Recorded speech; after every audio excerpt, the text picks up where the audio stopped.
자, 세 번째 단원, 원소들의 주기성이에요. 우리 학습지는 6쪽입니다. 마찬가지로 여러분들이 EBS 강의를 통해서 원소들의 주기성에 대한 내용을 열심히 공부했다는 가정하에 여러분들이 어떤 점에 초점을 두어서 공부해야 되는지 핵심을 정리해 보도록 할 거예요. 첫 번째로 우리 원소와 주기율표에 대한 내용이 있었어요. 일단 이 주기율표를 선생님이 가정학습 때 공부해 보라고 직접 그려보는 과제도 냈었고, 그리고 1번부터 20번까지도 외우라고 했었어요. 그래서 그 내용들을 바탕으로 주기율표에 대해서 정리를 해보면, 주기율표란 원소의 성질이 규칙적으로 나타나도록 원소들을 배열한 표를 주기율표라고 합니다. 즉, 주기율표를 보면 무엇을 알 수 있다? 맞아요. 바로 원소의 성질을 알 수 있다라고 하는 거예요. 그렇기 때문에 우리가 이 주기율표를 잘 이해하고 있는 것이 우리가 화학을 잘 아는 지름길이라고 볼 수가 있겠죠. 그래서 주기율표가 원소의 어떤 성질에 대한 정보를 담고 있는지 지금부터 하나하나 정리해 보도록 합시다. 일단 학습지에 이렇게 좀 간추린 주기율표가 나와 있어요. 그리고 우리 교과서 30쪽과 31쪽 하단에 보면은 이러한 완성된 주기율표가 보이고 있죠. 그래서 여기서 여러분들이 어떤 정보를 가지고 가야 되냐? 일단 가장 기본적인 것은 여기 맨 이쪽에 보면은 족이랑 주기라고 하는 개념이 있었죠. 이 주기율표에 가로줄을 주기라고 했죠. 즉 이렇게 가로줄, 이러한 가로줄들을 주기라고 했고 1주기, 2주기, 3주기 해서 이렇게 7주기까지 있었어요. 그리고 이렇게 주기율표의 세로줄을 족이라고 불렀죠. 족. 그래서 1족부터 2족, 3족, 4족 해서 17족, 18족까지가 있었습니다. 족이랑 주기가 어떤 개념을 담고 있냐? 학습지 여기 동그라미 1번에 뭐라고 써야 되냐면 가로줄을 우리가 주기라고 부른다. 그래서 1주기부터 7주기까지 있고 세로줄은 족이라고 불러요. 그래서 1쪽부터 18쪽까지 있어요. 가로줄이 어떤 것을 의미하냐? 원소의 성질이 반복적으로 변화되는 구간이에요. 즉 그 말이 무엇이냐? 예를 들면은 이렇게 2주기에 있는 이 리튬이 가지고 있는 성질이 한 주기가 지나면, 즉 3주기가 되면은 이 리튬의 성질과 나트륨의 성질이 비슷한 성질이 반복된다는 거예요. 마찬가지로 칼륨도 비슷한 성질을 가지고 있겠죠. 즉 그 말은 이 리튬, 나트륨, 칼륨 이런 애들끼리 성질이 비슷하다고 하는 것은 즉 같은 족 원소들끼리 예를 들면 여기서는 1족 원소들끼리 성질이 비슷하다, 화학적 성질이 비슷하다라고 할 수가 있는 것이죠. 자, 그리고 이 세로줄, 즉 족에서 또 어떤 것이 같았냐면은 원자과 전자수가 같았었죠. 자, 원자과 전자수 뭐였어요? 원자의 가장자리에 있는 전자를 원자과 전자라고 했고, 그 원자의 가장자리, 가장 바깥쪽에 전자가 몇 개 있냐? 그걸 우리가 원자과 전자수라고 했죠. 더 이거에 대한 더 자세한 내용은 조금 이따가 정리해 보도록 합시다. 그래서 일단 기본적으로 주기율표에서 이렇게 주기와 족에 대한 개념을 명확히 세우고 있어야 됩니다. 알겠죠? 자, 그 다음에 또 어떤 정보를 우리가 여기서 캐낼 수가 있냐면 이 주기율표에서 네모칸의 색깔을 볼까요? 베이지색이 있고, 그리고 청록색이 있고, 초록색이 있죠. 자, 여기 있는 베이지색의 원소는 금속 원소라고 해요. 그리고 이 초록색의 원소는 비금속 원소라고 했고, 그리고 이 청록색으로 되어 있는 이런 원소를 중금속이라고 했죠. 금속은 주로 어느 쪽에 분포하고 있나요? 네, 바로 이렇게 주로 왼쪽에 금속들이 많은 분포를 볼 수가 있고, 반면에 비금속은 반대로 주로 오른쪽에 배치되어 있는 모습을 우리가 볼 수가 있습니다. 그래서 우리가 금속과 비금속 원소를 구분을 할 줄 알아야 되겠죠.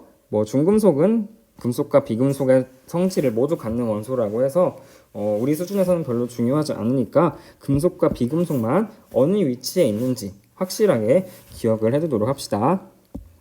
그래서 우리가 일단 기본적으로 주기율표에서 이 정도를 이해하고 있으면 되고, 그리고 1번부터 20번까지 모두 외우고 있죠. 수헬리베, 붕탄질산, 플레나마, 알규인왕, 염화칼칼, 이 20개의 원소들의 이름 그리고 번호는 여러분들이 꼭 기억을 하고 있어야 여러분들의 신상에 좋을 거예요. 그래서 여러분들이 이 원소 번호를 잘 외우고 있는지 한번 이 학습지 빈칸에 네모칸을 채우면서 확인을 해보도록 합시다. 먼저 여기 1번 뭐였어요? 1번은 네 바로 수소였죠. 수소. 그 다음에 원소 번호 2번 원자 번호 2번 여기는 네 바로 헬륨입니다. 헬륨. 그 다음에 여기 원자 번호 6번에 뭐예요? 여기는 탄소죠. 탄소. 그 다음에 원자 번호 12번은 네 바로 마그네슘이었습니다. 마그네슘.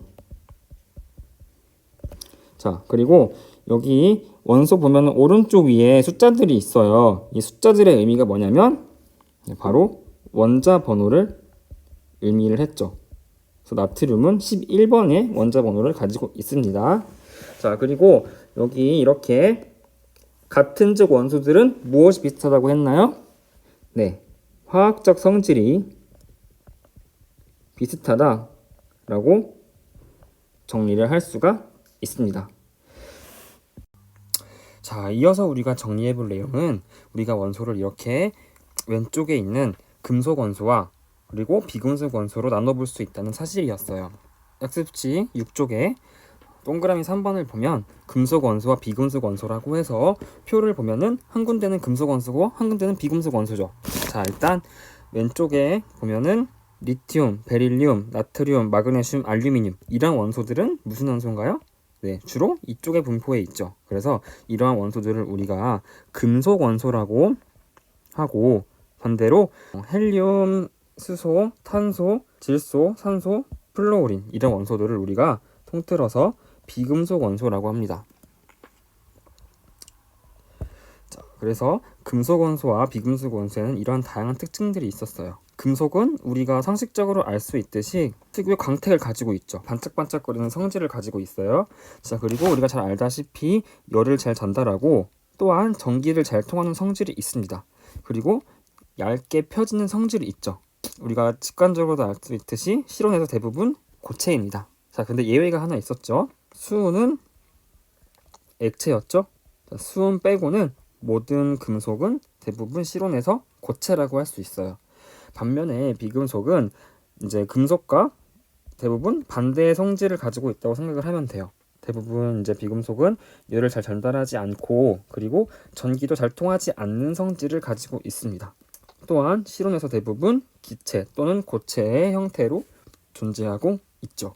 자, 그리고 우리 표에는 정리되어 있지 않은데 금속 원소와 비금속 원소에 아주 중요한 특징이 있었어요. 금속은 전자를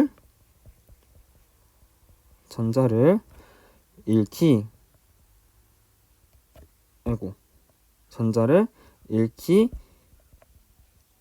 쉬운 성질을 가지고 있었습니다. 반면에 비금속 원소는 전자를 얻기 쉬운 성질을 가지고 있죠. 여기도 쉽다라고 쓸게요. 옆에랑 맞추려고. 자, 그래서 전자는 무슨 전하를 띠는 입자였나요? 네, 음전하를 띠는 입자였죠. 그렇기 때문에 전자를 잃기 쉬운 금속 원소는 양이온이 되기 쉽다라고 하는 성질이 있습니다. 반면에 비금속은 음이온이 되기 쉽다라는 성질을 가지고 있다라고 정리할 수 있겠죠. 즉 여기 있는 이런 금속 원소들은 주로 전자를 잃어서 양이온이 돼요. 그러니까 뭐 나트륨이 나트륨 양이온이 되고 뭐 칼슘이 칼슘 양이온이 되고 그런 식이고, 반면에 여기 있는 비금속 원소들은 주로 전자를 얻기 쉽기 때문에 산소가 음이온이 되고 또는 뭐 염소가 음이온이 되고, 자 이런 식으로 될 수가 있는 겁니다. 그래서 이런 중요한 특징이 있었으니까 꼭 좀 잘 정리를 해두고 있길 바래요. 자, 그리고 이제 밑에 여러 가지 원소라고 해서 대표적인 이제 원소들이 우리 주변에서 어떻게 쓰이는지 교과서에 소개가 되어 있어서 이렇게 한눈에 정리를 해봤어요. 일단 우주의 가장 풍부한 원소 뭔가요? 네, 수소죠. 수소는 우주의 가장 풍부한 원소이자 우주 왕복선과 연료 전지에도 사용이 되고 있습니다. 자, 그리고 반응성이 작아서 과자 등 식품 포장용 충전 기체에 사용되는 원소는 무엇일까요? 질소죠. 우리 과자 사면은 왜 뭐 질소를 샀는데 과자가 들어있었다 이런 말을 하잖아요. 이게 과자에 괜히 질소를 넣는 게 아니라 반응성이 작아서 식품들이 이제 상하지 말라고 넣어주는 거예요. 알겠죠?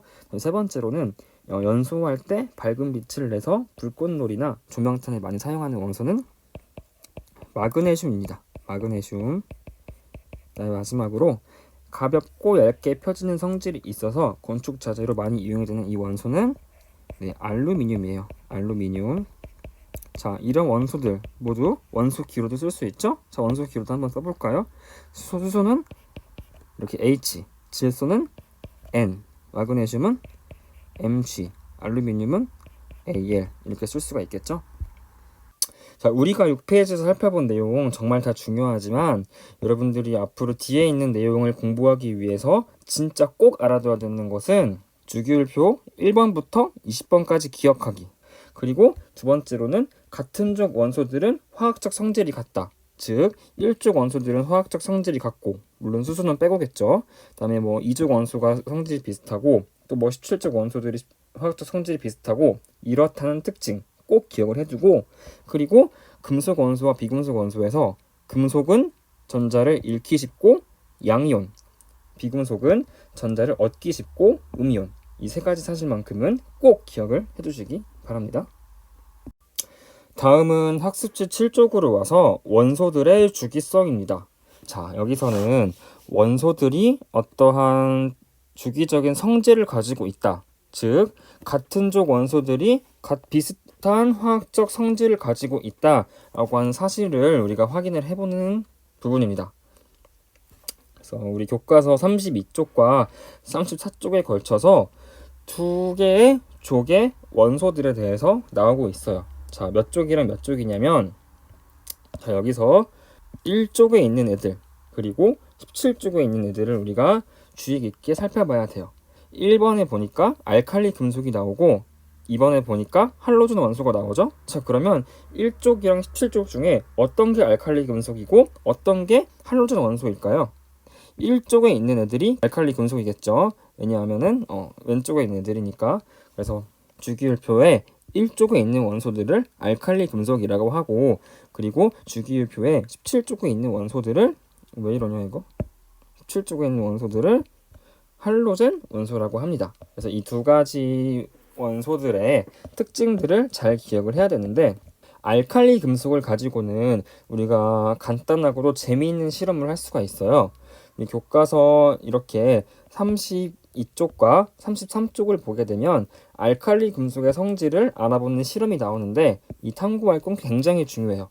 우리가 원래는 이제 등교를 했으면 우리가 직접 실험을 해보면서 알칼리 금속의 성질을 알아볼 수가 있었는데, 우리가 직접 실험을 해보지 못하니까 선생님이 대신 한번 실험을 해봤어요. 자, 우리 실험 영상을 같이 보면서 알칼리 금속의 성질을 한번 정리해 보도록 합시다. 자, 선생님이 여러분들을 대신해서 알칼리 금속의 특징을 알아보는 실험을 한번 진행해 보도록 할 거예요. 우리 교과서 32쪽과 33쪽에 보면은 실험 준비물, 실험 과정, 유의사항 등이 자세히 나와 있는데, 그거에 근거해서 한번 실험을 진행해 보도록 하겠습니다. 일단 우리가 알칼리 금속의 특징, 대표적으로 이렇게 네 가지가 있었죠. 첫 번째로는 상온에서 모두 고체고 밀도가 작다. 그리고 두 번째로는 은백색 광택을 띠고, 그리고 칼로 잘릴 정도로 굉장히 무르다. 세 번째로는 반응성이 매우 커서 공기 중 산소와 반응을 해서 산화물을 만들고, 또한 실온에서 물과 반응을 해서 수소 기체와 염기성 용액을 나타낸다. 그리고 마지막으로 원자과 전자수가 1이기 때문에 플러스 1가의 양이온을 생성한다 라고 하는 특징이 있었어요. 자, 근데 이 중에 4번은 우리가 눈으로 확인할 수가 없겠죠. 근데 1번부터 3번까지는 우리가 간단한 실험을 통해서 확인할 수 있으니까 한번 선생님이랑 실험을 진행해 보도록 합시다. 여러분들이 실제로 실험을 하면 좋은데 온라인으로 수업하고 있으니까 한번 선생님이 대신 해보도록 할게요. 자, 일단 선생님이 실험 준비물부터 안내를 해주도록 하겠습니다. 자, 먼저 우리 실험을 할 땐 항상 이렇게 실험복을 입고 이런 실험 안전장구를 착용을 하고 실험을 진행을 해야 돼요. 나중에 여러분들이 실험을 직접 할 때도 항상 해당되는 내용이니까 지금부터 미리 숙지하도록 합시다. 일단 우리가 알칼리 금속이 있어야 되겠죠. 실험을 하려면. 근데 알칼리 금속 대표적으로 어떤 게 있었어요? 리튬, 나트륨, 칼륨 이런 것들이 있었죠. 근데 리튬이랑 칼륨은 좀 비싸요. 그래서 좀 그래도 상대적으로 구하기 용이한 나트륨 금속을 선생님이 준비를 했습니다. 나트륨 금속을 선생님이 준비를 했고, 그 다음에 물과 비커가 있어요. 물과 비커, 그리고 이런 핀셋, 그리고 이거 뭐죠? 네, 스포이트, 그 다음에 칼, 그리고 실험을 할 수 있는 이런 실험판이 있고, 그리고 페놀프탈렌 용액을 준비했습니다. 그래서 우리 실험을 같이 한번 진행해 보도록 할까요? 여기 나트륨 금속이 들어있어요. 맨손으로 만지면 뭐 지금 장갑 껴서 별로 상관없긴 한데 맨손으로 만지면 위험하니까 여기 핀셋을 이용해서 선생님이 한번 나트륨 금속을 꺼내 보도록 할 거예요. 나트륨 금속을 선생님이 꺼내봤고 이렇게 실험판 위에다가 한번 올려 보겠습니다. 자, 근데 여기 지금 보면은 여기를 보면은 보세요. 뭐가 들어있죠? 이 보면은 나트륨 금속이 뭐에 담겨져 있죠? 이거 뭘까요? 이거는 지금 석유예요. 석유. 자, 이렇게 왜 알칼리 금속을 석유에 보관할까요? 네, 바로 석유가 아니라 알칼리 금속은 반응성이 매우 크기 때문에 석유나 아니면 뭐 벤젠 같은 아니면 파라핀 같은 걸 이용을 해서 보관을 해야 합니다. 그래서 우리 알칼리 금속은 한번 다 같이 관찰해 보도록 할게요. 자, 일단 알칼리 금속의 첫 번째 특징은 상온에서 모두 고체라는 점이에요. 우리 금속은 대부분 고체라는 거에 대해서 의심하는 친구들이 없겠죠. 그리고 이게 밀도가 굉장히 낮아요. 우리 보통의 금속들, 뭐 금이나 철 같은 것들보다 훨씬 더 밀도가 낮은 것을 확인을 할 수가 있습니다. 자, 딱 보기에도 되게 가벼운 느낌이 들죠? 동영상으로 느껴질지 모르겠는데. 자, 그리고 두 번째 특징으로는 은백색 광택을 띠고 칼로 자를 수 있을 정도로 굉장히 무르다는 특징이에요. 선생님이 한번 칼을 이용을 해서 잘라보도록 하겠습니다. 자, 칼로 이렇게 자르니까 잘라주게 되면은 어때요? 이렇게 칼로 이렇게 잘리죠. 그리고 이렇게 은백색의 광택을 띠는 모습을 확인할 수가 있습니다. 자, 보이죠? 자, 근데 이 은백색 광택이 시간이 지나면 어떻게 될까요? 네. 지금 보이는지 모르겠는데 시간을 좀 더 기다려 보도록 합시다. 자, 시간이 지나니까 어때요? 광택이? 그렇죠. 좀 없어졌죠. 자, 이것은 어떤 성질일까요? 네, 우리 공기 중에는 산소가 풍부하기 때문에 이 알칼리 금속과 산소가 반응을 해서 이렇게 광택이 점점 사라진 모습도 볼 수가 있었습니다. 그리고 세 번째로는 이게 바로 세 번째 특징이었고, 그 세 번째 특징 중에 하나가 또 뭐가 있었냐면은 반응성이 크기 때문에 실온에서 물과 반응을 하여 수소 기체와 염기성 용액을 만든다는 특징이 있었죠. 그래서 이 알칼리 금속 조각을 이런 물에 넣어주게 되면은 될 거예요. 자, 그리고 염기성 용액이 되는 것은 어떻게 확인할 수가 있냐? 이게 페노플탈레인 용액이에요. 자, 우리 중학교 때 페노플탈레인 용액은 무엇을 확인하는 지시약이었나요? 맞습니다.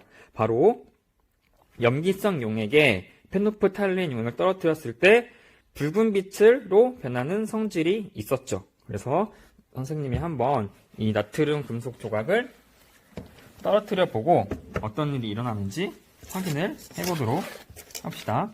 자, 이거를 물에 넣기에는 이것도 너무 커요. 반응성이 매우 크기 때문에. 그래서 선생님이 좀 잘라가지고 한번 여기 물에다가 넣어보도록 하겠습니다.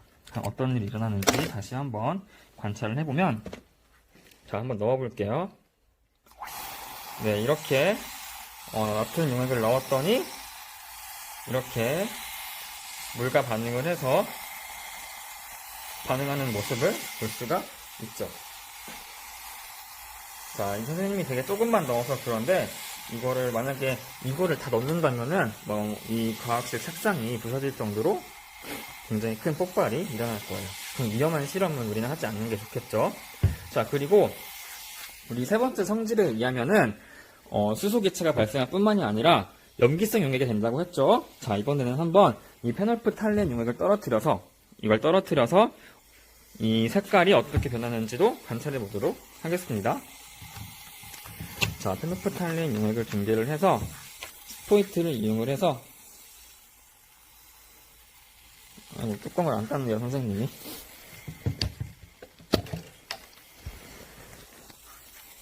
이걸 이용을 해서 페놀프탈렌 용액을 이 물속에 떨어뜨리게 되면은 그냥 어떤 변화가 일어날까요? 네, 이렇게 핑크색으로 붉은 빛으로 변하는 모습을 볼 수 있죠.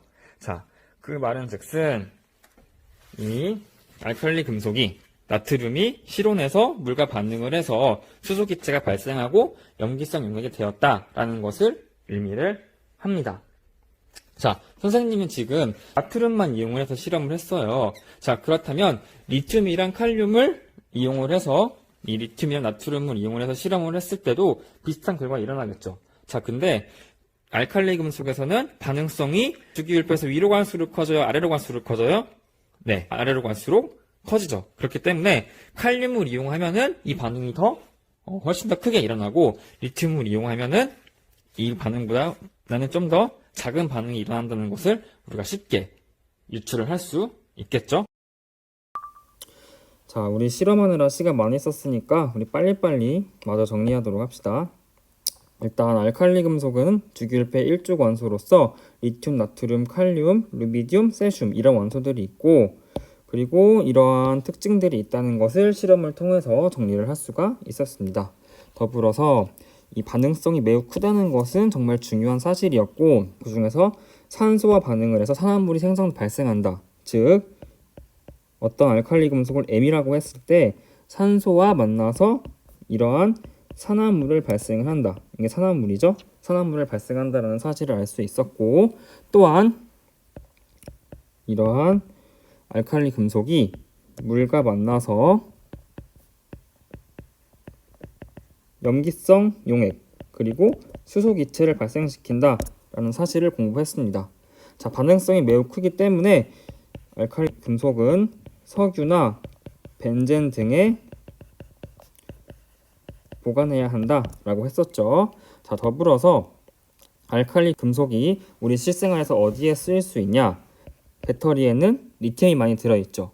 그리고 터널 안의 조명은 나트륨 원소를 많이 사용을 합니다. 그리고 비료에는 칼륨을 많이 사용을 해요. 자, 그 다음에 할로젠 원소에 대해서도 정리를 해보겠습니다. 할로젠 원소는 주기율표의 17족 원소였죠. 자, 이런 17족 원소들 우리 주기율표상에서 27쪽에 있었어요. 그래서 플루오린, 염소, 브로민, 아이오딘, 아스타틴과 같은 원소들이 해당이 됩니다. 그래서 괄호에 주기율표의 17족 원소로서 플루오린, 염소, 브로민, 아이오딘 이런 원소들이 해당이 돼요. 자, 이러한 할로젠 원소들은 모두 오른쪽에 있어서 비금속 원소였고, 그리고 각자 이렇게 여기 지금 플라스크에 보이는 것처럼 고유의 색을 가지고 있습니다. 자, 근데 이 할로젠 원소들은 실온에서의 상태가 달랐어요. 플루오린과 염소는 기체 상태였고, 브로민은 액체, 아이오딘은 고체 상태였습니다. 실온에서 액체인 염소들이 별로 없어요. 근데 브로민은 여기 보는 것처럼 이렇게 액체 상태로 실온에서 존재한다라는 특징이 있었죠. 그리고 또 할로젠 원소는 반응성이 매우 크다는 특징이 있습니다. 그래서 다른 원소와 잘 반응을 하는데, 그 중에서도 어떤 원소냐면 나트륨 원소나 수소와 잘 반응을 합니다. 어떤 할로젠 원소를 X라고 했을 때 이렇게 나트륨이 어떤 할로젠 원소와 만나서 이렇게 반응을 쉽게 할 수가 있습니다. 여기 지금 X2라고 썼죠. 할로젠 원소를. 할로젠 원소는 이렇게 주로 두 개의 원자가 결합된 형태로 존재합니다. 그리고 또 이 X2가 수소와 만나서도 반응을 잘 할 수가 있어요. 자, 그리고 네 번째 특징은 원자가 전자수가 7이기 때문에 마이너스 1가의 음이온이 되기 쉽다는 특징이 있었죠. 그리고 더불어서 알칼리 금속 같은 경우에는 이렇게 밑으로 갈수록 반응성이 컸죠. 근데 할로젠 원소는 비금속이기 때문에 반대로 위로 올라가야 반응성이 크다는 특징이 있었습니다. 그래서 이렇게 플루오린의 반응성이 가장 크고 밑으로 내려갈수록 반응성이 작다는 특징이 있죠. 이 사실도 매우 중요하니까 꼭 기억을 해두시기 바랍니다. 그리고 이런 할로젠 원소들이 또 우리 실생활에서 어떻게 이용이 될 수 있냐? 우리 치약에 많이 쓰이는 것은 플루오린이죠. 플루오린은 우리가 불소라고도 해요. 우리 치약에 불소 함유 이런 거 써있는 거 본 적 있죠? 그리고 수영장 물의 소독제에는 염소가 많이 이용이 됩니다. 그리고 상처 소독약에는 아이오딘 이온이 많이 사용이 돼요. 우리 흔히 말하는 빨간약 같은 거. 그래서 이렇게 우리가 알칼리 금속과 할로젠 원소에 대해서 잘 정리를 하고 있어야 되겠습니다. 이어서 학습지 8쪽으로 넘어와서 원소들의 주기성이 나타나는 까닭이 무엇이냐입니다. 즉, 원소들의 주기성. 이렇게 알칼리 금속과 할로젠 원소처럼 같은 족에 있는 원소들끼리 성질이 같은 이유가 무엇이냐? 같다기보다는 비슷한 거죠. 성질이 비슷한 이유가 무엇이냐라고 한다면 우리가 원자의 구조를 보면 알 수가 있었습니다. 이 원자의 구조는 우리가 앞에 빅뱅에 대해서 배우면서 정리했었기 때문에 빠르게 한번 정리해 보도록 합시다. 자, 일단 원자의 구조를 보게 되면 우리 원자마다 양성자의 수가 달랐어요. 이 양성자의 수가 무엇을 결정하냐면 원자 번호를 결정을 했습니다. 즉, 원자 번호가 1번이면 양성자도 1개, 원자 번호가 2번이면 양성자가 2개, 원자 번호가 3번이면 양성자가 3개라고 할 수 있는 거였죠. 자, 근데 원자는 정기적으로 중성이라고 했어요. 그렇기 때문에 양전하를 띠고 있는 양성자의 수와 그리고 음전하를 띠고 있는 전자의 수가 같아야 되죠. 즉, 이 말을 정리를 하면은 원자 번호는 즉 양성자의 수와 같고 또한 전자 수와 같다라고 할 수 있어요. 그러니까 원자 번호 1번이 뭐죠? 1번은 수소죠. 자, 원자 번호 1번인 수소는 양성자의 수가 1개, 전자의 수도 1개라고 할 수 있죠. 자, 그러면 나트륨은 원자 번호 몇 번이에요? 나트륨은 11번이죠. 자, 나트륨의 원자 번호가 11번이니까 나트륨의 양성자의 수는 몇 개? 11개. 전자의 수도 몇 개? 11개라고 할 수 있는 것이죠. 자, 그래서 이 내용을 꼭 좀 잘 정리해 두시기 바라고 밑에 원자 구조가 나와요. 이거 다 했던 거니까 빨리 해봅시다. 자, 1번 뭐예요? 1번은 원자 핵이죠. 2번은 양성자가 아니라 양전하죠. 양전하를 띠며 원자의 중심에 있습니다. 자, 그리고 3번은 양성자죠. 양전하를 띠는 양성자. 그 다음에 중성자 있고 4번은 뭐예요? 음전하를 띠는 입자는 전자죠. 전자. 자, 그 다음에 밑에 보면은 원자 모형에 대해서 나오고 있어요. 자, 1913년에 보어가 제시를 한 원자 모형을 오늘날까지도 잘 활용을 하고 있는데, 자, 보어는 원자핵 주위에 전자가 특정한 에너지 준위의 궤도를 따라 운동한다고 했습니다. 즉, 이 말이 무엇이냐 하면은 이렇게 원자핵이 있죠. 그리고 이 원자핵 주위에 어떠한 특정한 에너지 준위의 궤도가 있어요. 그러니까 이 전자들이 아무데나 막 돌아다니는 것이 아니라 이렇게 지금 원자핵 주위에 원이 그려져 있죠. 이런 특정한 이 원이 어떤 특정한 에너지 준위의 궤도를 의미를 하는 거예요. 그러니까 뭐 여기 있는 전자가 뭐 갑자기 뭐 일로 쉽게 이동한다든가 그런 일은 결코 쉽게 일어날 수 없는 일이죠. 그러니까 이렇게 전자들이 어떤 특정한 궤도에 존재하는데 이 특정한 에너지 준위의 궤도를 뭐라고 부르냐면은 전자 껍질이라고 불렀습니다. 전자는 이렇게 어떤 특정한 전자 껍질 안에서 궤도 운동을 하고 있어요. 예시가 되는 원소 3개를 보면은 수소와 탄소와 마그네슘이 있어요. 이 3개 모두 원자 번호와 양성자의 수와 전자의 수가 같은 것을 볼 수가 있죠. 수소는 원자 번호 1번으로서 전자가 1개 있고 이렇게 전자가 어떤 특정한 에너지 준위의 궤도를 도는 모습을 볼 수가 있습니다. 탄소도 마찬가지로 원자 번호 6번이기 때문에 전자 6개가 이렇게 존재하고 있고 마그네슘도 이렇게 원자 번호 12번으로서 전자 12개가 특정한 에너지 준위의 궤도를 따라 운동하고 있습니다. 자, 근데 이렇게 전자들이 전자 껍질에 배치가 되는데 아무데나 막 배치가 되는 게 아니라 이것도 어떠한 규칙이 있어요. 그 규칙들이 1번부터 5번까지 나와 있습니다.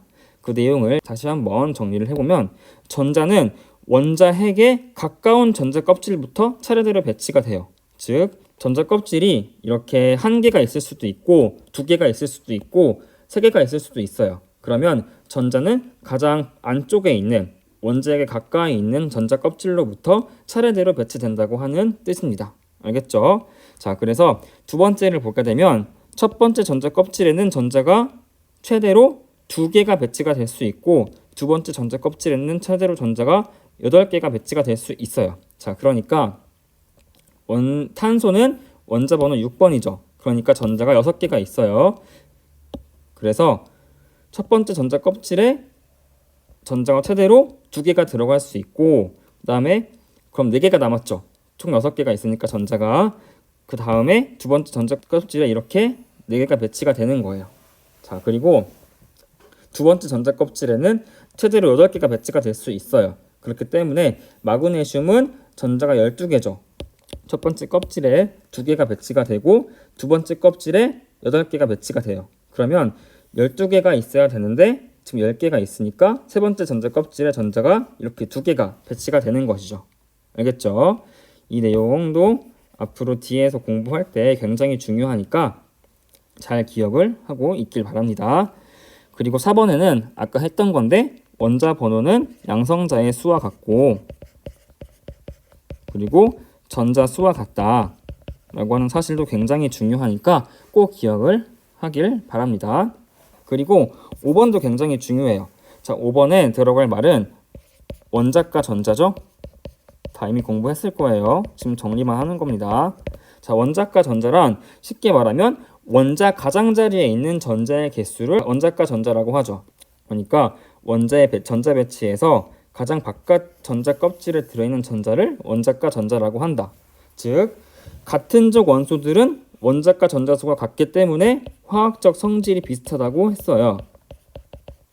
이게 무슨 말인지 다시 한번 되짚어 보게 되면은 여기 주기율표에서 1족 원소들끼리 원자과 전자가 같아요. 즉 예를 들면 1족 원소들을 보게 되면은 리튬, 나트륨, 칼륨, 루비디움, 세슘 이런 원소들이 원자과 전자가 같다는 거예요.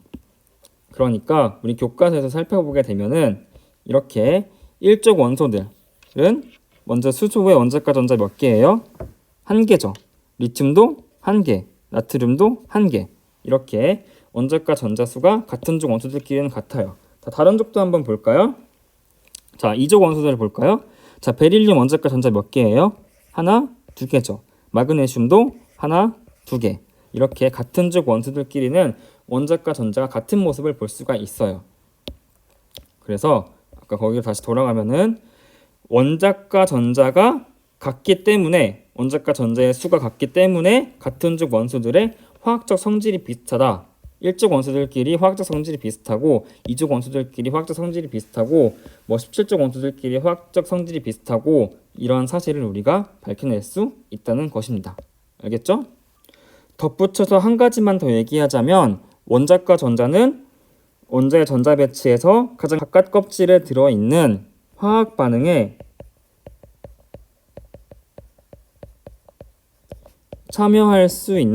참여하는 전자를 의미를 해요.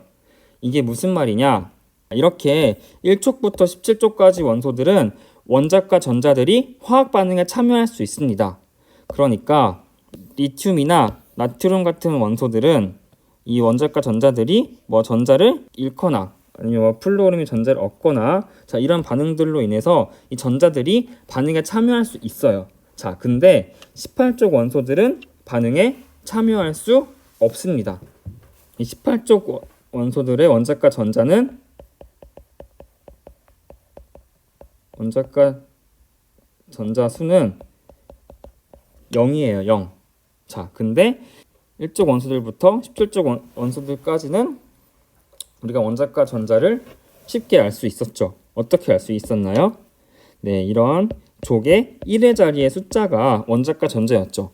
1족 원소들은 원자과 전자 수가 1이었고 2족 원소들은 2개, 13족 원소들은 3개, 14족 원소들은 원자과 전자 수가 4, 15족은 5, 16족은 6, 17족은 원자과 전자 수가 7이에요.